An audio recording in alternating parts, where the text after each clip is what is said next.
一拜天地。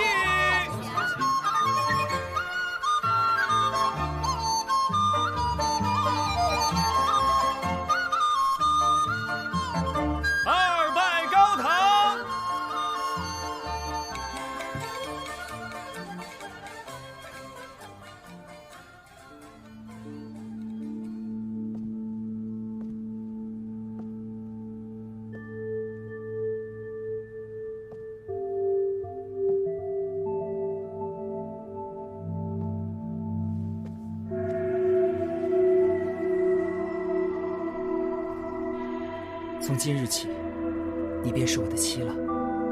你放心，我董某此生绝不负你。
怎么是你？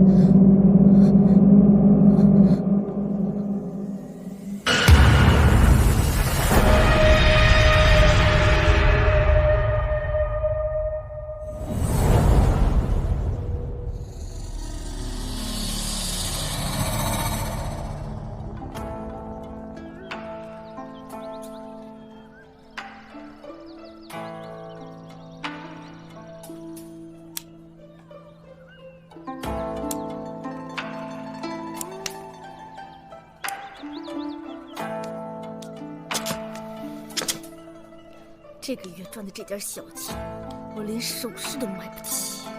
四娘，你花容月貌的要这些东西多俗气我就是一个俗气的人。我公孙四娘有今日，还不都是因为你白吃白喝白住害的？哎，咱把话说清楚了，今天樊舍成这样是自己经营不善，这个锅我可不背。哎呀，这人比人真是气死人哦！你们说啊，人家董承一郎的儿子就能考上状元，而且昨天还迎娶了长安城最有名的大美人张家姑娘。我们呢，却要在这里算计着挣了几个钱呢，亏了几个钱呢，在这儿发愁。说白了，还是出身不一样啊。我们什么时候能出头呢？三炮啊，你们家少卿不管你啊！你说你不干活，在我这儿偷懒，怪不得没有出头之日，娶不着媳妇儿。四娘，这你就不懂。我们大理寺是靠世道吃饭，世道不安定有案子，我们就有钱赚；世道要安定了，我们就得去喝西北风。哟，饭来了呀，饭到了啊！不，老大，西城出了命案，你们俩赶紧跟我走。我去不了，四娘刚刚还骂我吃白饭呢。三炮，赶紧把双燕叫上。好。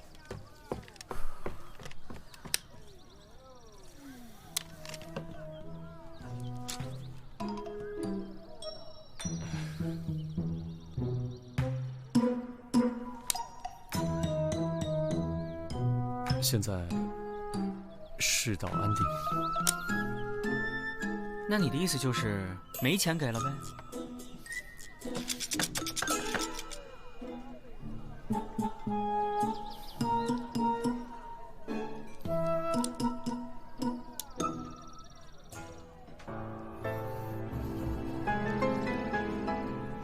我娘给我留的，等我有钱我。给我带上。这可是李少卿他娘让他交给新娘子的。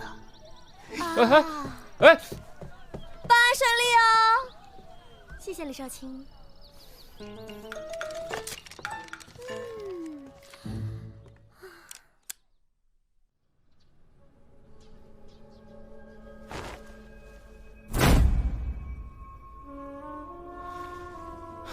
这下手可真够狠的，脖子都差点给拧断。你就是新郎？什么时候发现的？今天早上我回房之后发现的。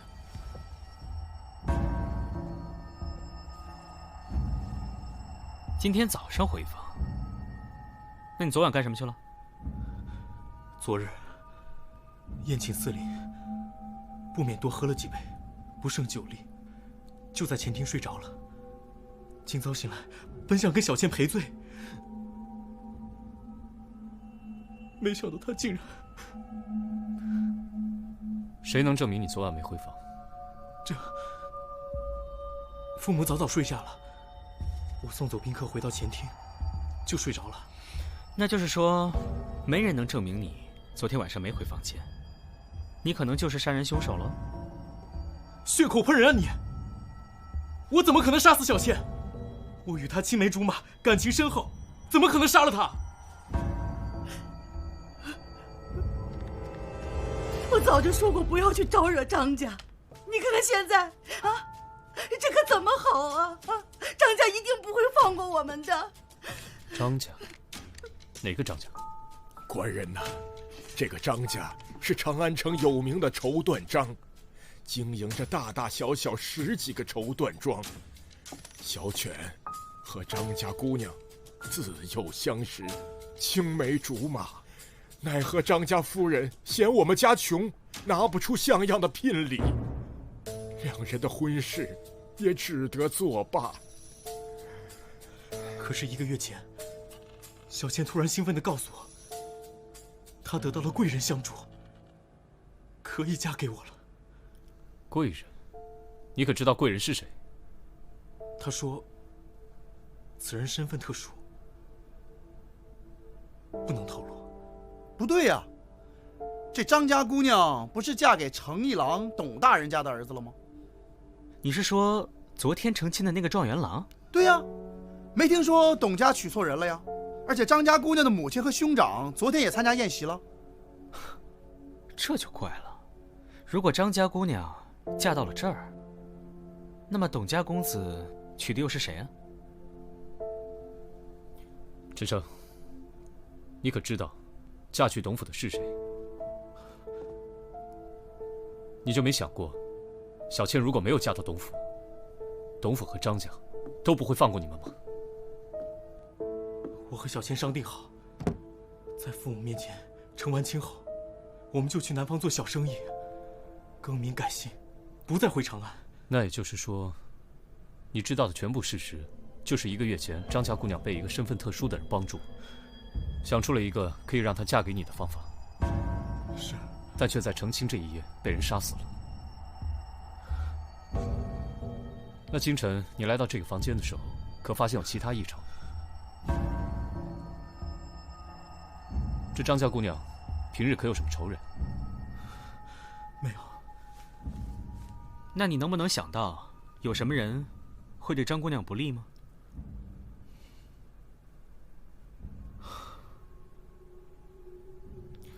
来人，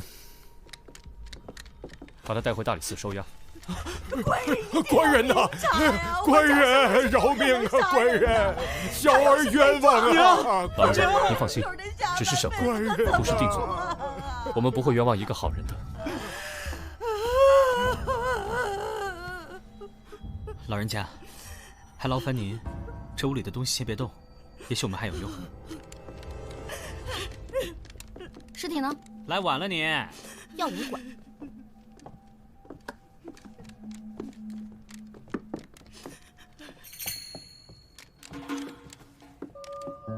怎么了？怪不得张家不肯把女儿嫁给他们，这家也够穷的，连门上的破对联都舍不得换。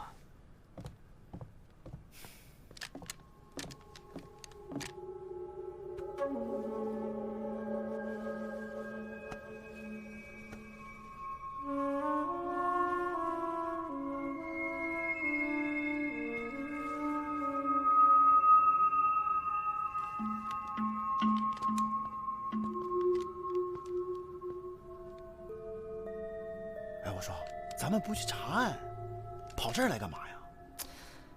你傻呀！既然张家姑娘已经死了，那嫁进董府的是谁呢？嫁进董府的是谁呢？董公子这么年轻就考取了状元，前途锦绣，长安城里多少女子都想嫁给他。啊，我懂了。哎，这样张家姑娘死了，对不对？取而代之的，就以后可以过上好日子呗，对吧？哎呀，可这都是咱们猜测的呀。人董家凭什么交出新娘子啊？这就要看咱们李少卿有多大面子了。哎！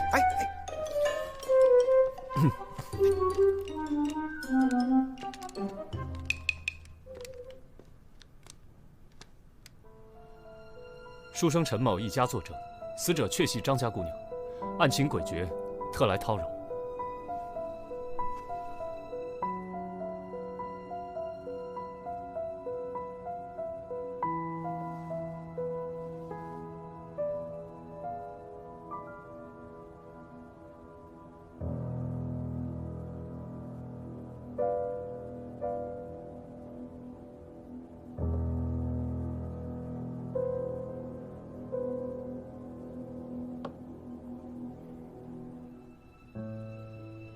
既然李少卿质疑我家媳妇儿的身份，本官已派人让犬子带媳妇儿过来请安，让少卿一辨真假。办案需要，失礼了。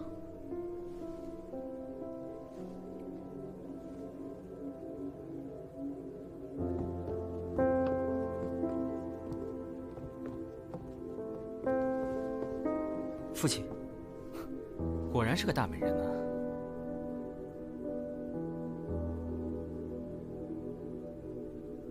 常山公主，公主？哪儿来的公主？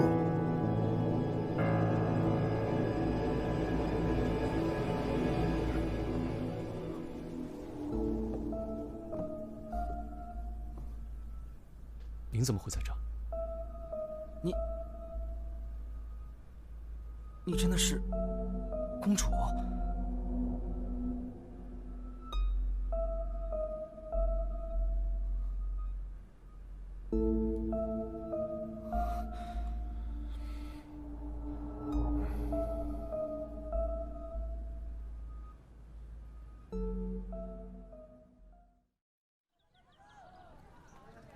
你说什么？公主？可不是嘛！要不是我老大发现，那董家还以为娶的是张家姑娘呢。所以说，这父母之命，媒妁之言，真是害死人呢。成亲前两方连面都没见过，成亲后连娶错了媳妇儿都不知道。这公主如果想结婚的话，直接去求陛下赐婚不就行了吗？为什么非要偷摸顶着张家姑娘的名儿去嫁人呢？这就得问李治了，他人呢？陪着董家父子进宫请罪去了。验完了，死亡时间大概是在昨夜的酉时到戌时之间。张家姑娘确实是被勒死的，而且反抗得很激烈，感觉手指甲都已经抠进凶犯的手里面了。哎呀，染得那么好看的指甲，真替她可惜啊！哎，我一直不懂你们女孩为什么非要染指甲呢？自自然然多好看。你懂什么？那张姑娘的指甲染的是少见的嫩粉色，听说只有宫里才能培育出那么粉嫩的凤仙花。这张姑娘又不是宫里的女人，她为何会有宫中的粉色凤仙花呢？这还用问？当然是公主给她的。哟，回来啦！陛下有没有封你的功啊？这没治罪就不错了。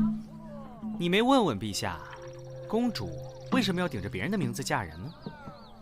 陛下本来有让公主去西域和亲的打算，但公主不从，陛下也就迟迟未下定论。公主应该是害怕夜长梦多，索性先下手为强，嫁给一个朝中的青年才俊。这个办法未必稳妥。如果陛下真要让她和亲，大可下旨让她改嫁。所以他才想要顶替张姑娘之名嫁进董府。要不是被李治发现的话，他现在还在董府做夫人呢。萨摩，有件事需要你帮我查一下。陛下为了安抚朝堂，就大度地赏了董府，算是补了公主的嫁妆。但是他也怀疑是公主杀人，对不对？除了新郎之外，最有嫌疑的就是公主了。但碍于皇家颜面，这事儿还得悄悄调查。如果真的查出来公主是凶手，那陛下打算怎么处置啊？其他我们管不了，我们只管查案。我们只管收钱。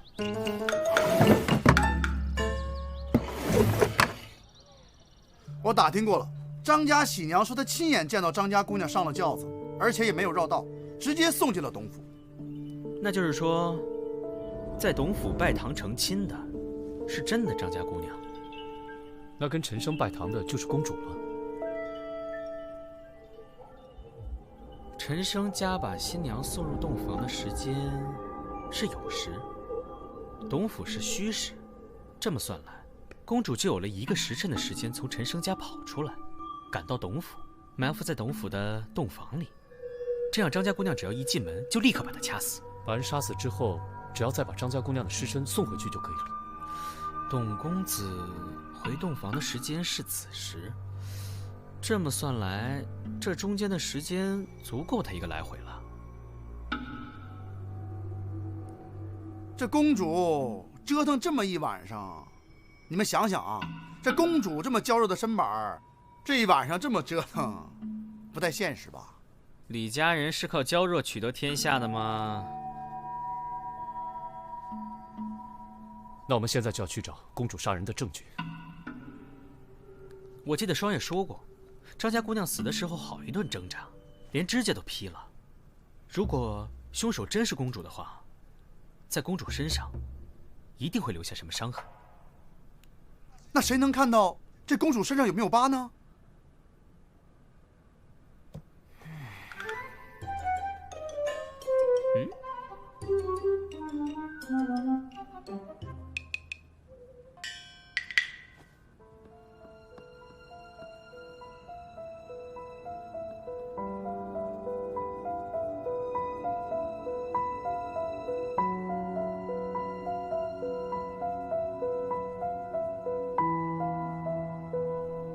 公主最近一切可好？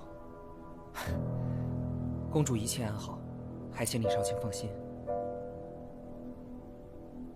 张家姑娘被杀之事，你们告诉公主了吗？啊，怕公主担心，不曾告知。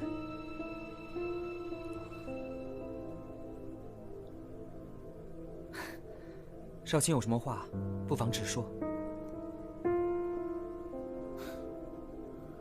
公主的手臂或者别的地方有什么疤痕或是伤痕？请少卿说话掌握分寸，莫失了规矩。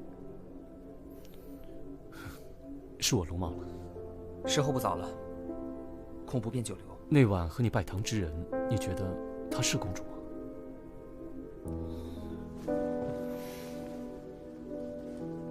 我可以准确地告诉你，那晚与我拜堂之人，的确是公主。那日拜堂之时，我曾瞥见新娘左耳后有一颗黑痣。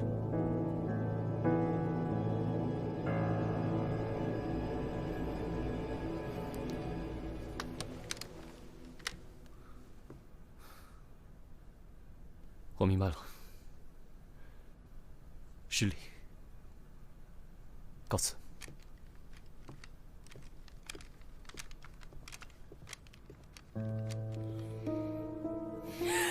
女儿，你死得好冤呐！不能进去，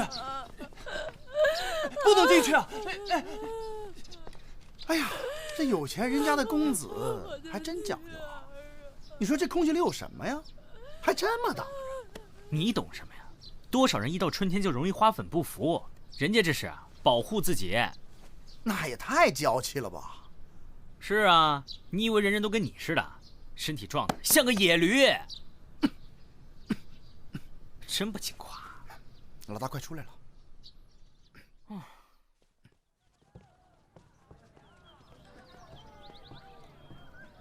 子苏，你终于来了。先帮我画张图，图中要标明张家、陈生家、董家，还有皇宫。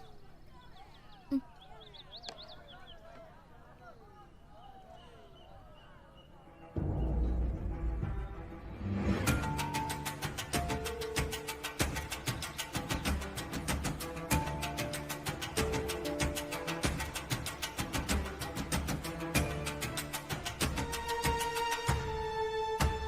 好了。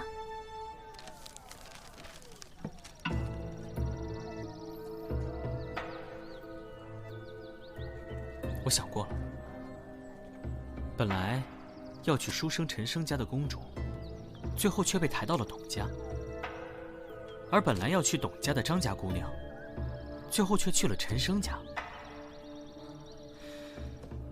也就只有一种可能，公主跟张家姑娘在中途被人调了包。我明白了，应该是两人在中途互换了喜轿，才使得张家姑娘到了书生陈生家，而公主到了董府。没错。而这两个人能够碰头的地方，只有这里。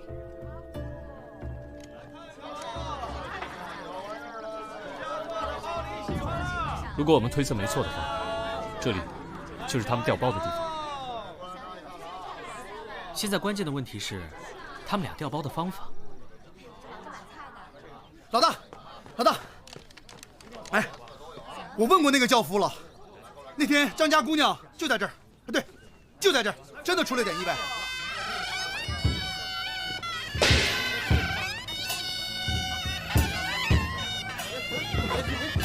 你们怎么回事啊？也不怕摔了新娘子？对不住，对不住啊！得了得了，咱们快走吧，别耽误了时辰。你的意思是说，当时两家的轿子紧紧挨在了一起？那轿夫是这么说的：当时两边的迎亲队伍走得快，撞得急，而且两边都没站住，轿子落地的时候紧挨着。那轿夫还说，这两个轿子长得十分相像，要不是喜娘跟着的话，那个张家姑娘真不知道在哪个轿子。两个轿子长得一样，难道是公主故意制造事故，好让两方迎亲队认错轿子，再将他们带错目的地？不可能，有喜娘跟着，就算轿夫不认得的话，喜娘认得。公主好不容易从宫里逃出来，哪会用这么不靠谱的方法？我觉得人互换的可能性比较大。你是说，这两个新娘从轿子上下来，再换到对方的轿子上，会被多少人看见？哎，你干嘛去？去看看成亲那天的轿子。走。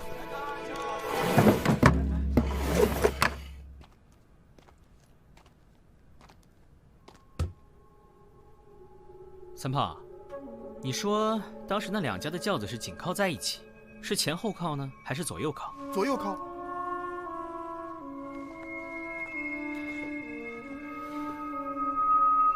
哎，你俩愣着干嘛？抬我呀？啊？什么？赶紧的！开什么玩笑？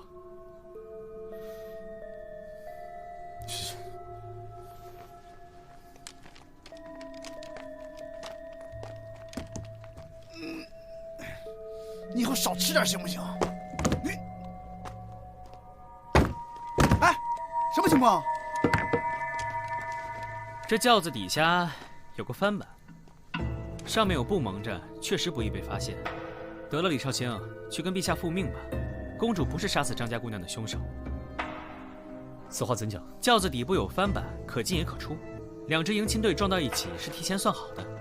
张家姑娘和公主趁机从轿子里的翻板上跳下，换到对方的轿子中。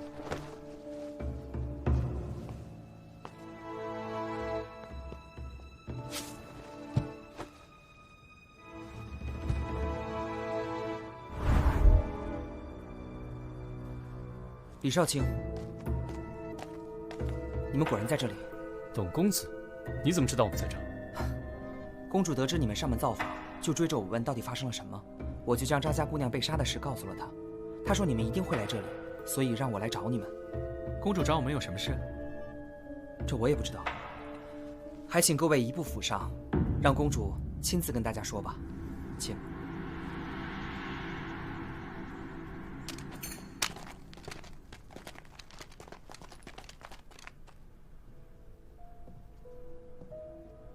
陛下一定派你暗中调查我了吧？其实你无需替他隐瞒。一个用自己亲妹妹的终身幸福换取不动兵戈的人，还有什么做不出来？张家姑娘被人杀死，我虽不是凶手，却也难辞其咎。如果当初不是我找到她，要替她嫁入董府，她也不会有如此下场。可是能嫁给陈生，张家姑娘应该还是很高兴的吧？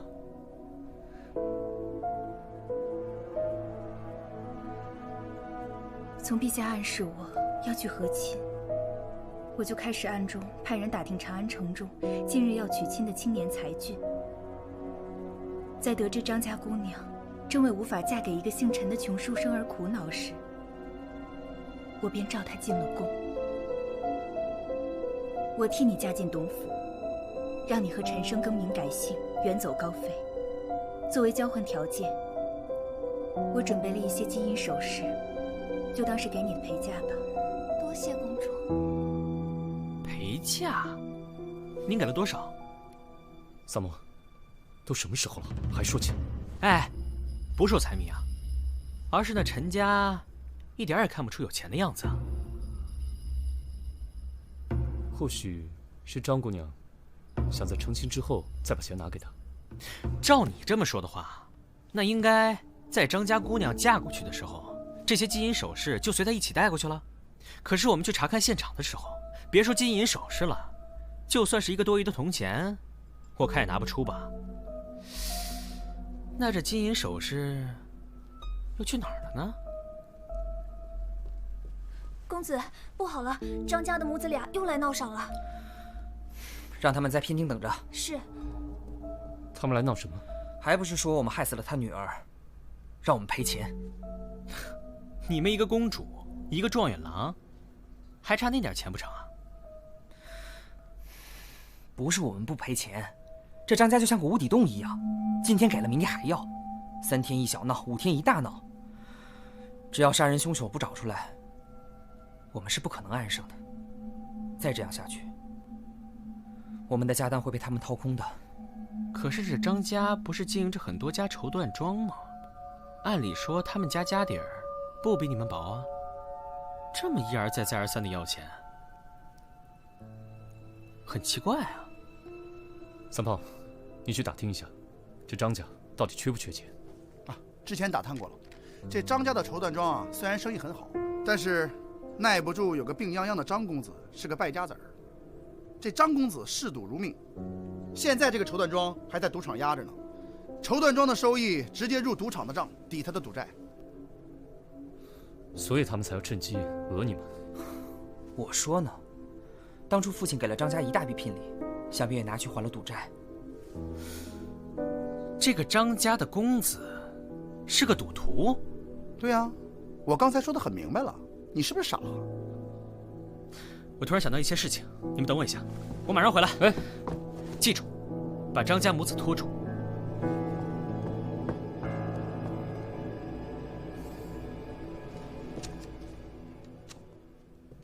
大娘，这副对联是什么时候挂上去的？去年挂的，不过成亲那日，生儿为了显得新鲜，还在上面重新描了一遍字呢。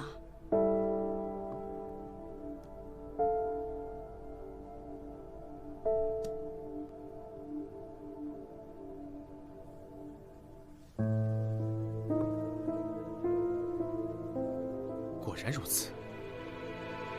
董公子，你们这是什么意思啊？让我们等这么久，一个字儿都没拿出来。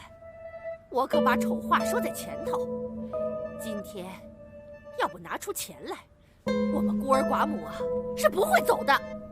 张夫人，恐怕你从今往后都不能再从董府拿到1分钱了。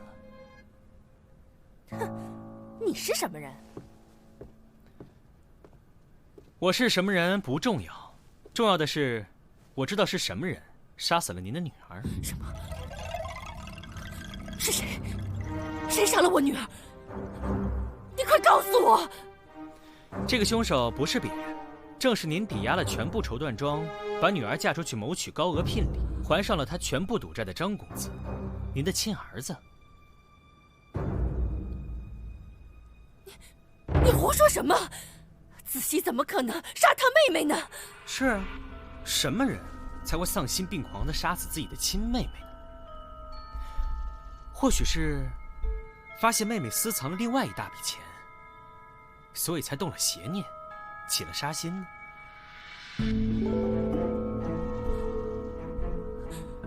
儿啊，你倒是说句话呀，别由着他往你身上泼脏水呀！说我杀人，你有什么证据吗？我第一次到陈家的时候就觉得奇怪，好歹是娶亲啊，就算再穷，没钱换一副新的对联，那应该把上面的字翻翻新。可你猜怎么着？陈家的对联不但没有翻新，就连上面的字都剥落了。为什么？你说这些，跟我有什么关系？当然有关系了。你猜，那副对联上剥落的是什么字？陈家大门我就没进去过，怎么可能知道？少的字是书，弱冠弄柔汉，着落关群书的书。我问过陈家父母，陈生在成亲当日重新翻新了对联，那个字根本不可能剥落。那又是谁把这个字揭掉了呢？谁那么无聊，要去揭一个对联的字？是啊，谁呢？我猜会不会是书和书同音？有的人大概见不得书，那又是什么人最怕书呢？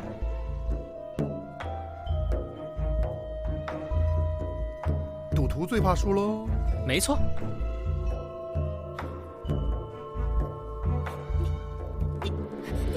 你说的这些都只是推断。要证据啊？当然有。我听说张公子最怕接触到花粉之类的东西，所以到了春天就会穿得严严实实。按理说，您的身上近日应该不太可能有外伤。张姑娘死的那晚，曾经对着掐死她的凶手拼命挣扎过。可否请您露出手臂？如果没有伤疤的话，我立刻向您赔罪。就算我手上有伤又怎么样？难道我就不能是因为别的事而受的伤吗？这根本就不可能成为证据。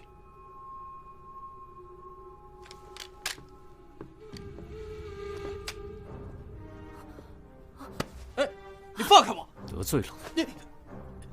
这是我喝茶时不小心打翻杯子，烫伤而已。张公子真爱说笑。子熙，这是……这明显是花粉引起的邪热侵袭化脓之后的伤疤。而你最近一次亲密接触到花粉，就是张姑娘染了凤仙花的指甲。我去赌场打听过了，您在张姑娘成亲那日刚还了一笔赌债，而那天绸缎庄既无记账，你也尚未从董府讨到张姑娘的丧葬费。那么那笔钱哪儿来的？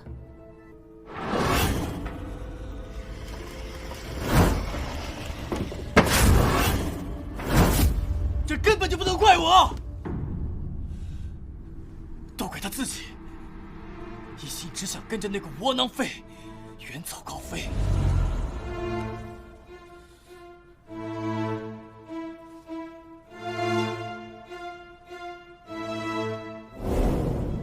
他有没有想过我啊？我是他的亲哥哥，他连我的死活都不顾了。子熙。我早就发现他情绪异常，所以我这2天一直跟着他。我跟着他。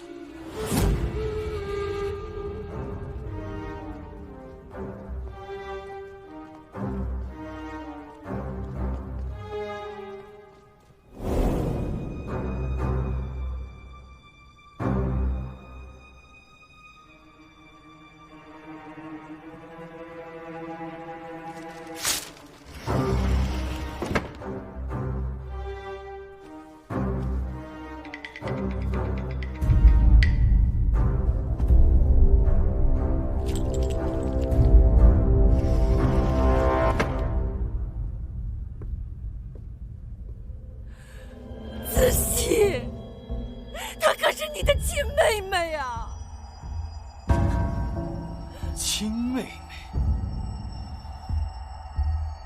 不顾她的幸福，也不顾她的感受，把她当物件卖出去。你又什么时候把她当成自己的亲生女儿了？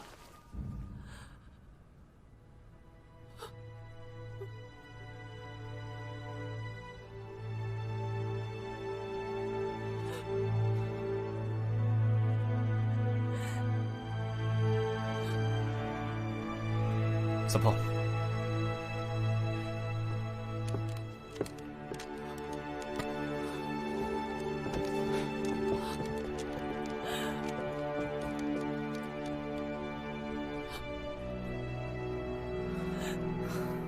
竟然有人为了区区小财，残害自己的手足。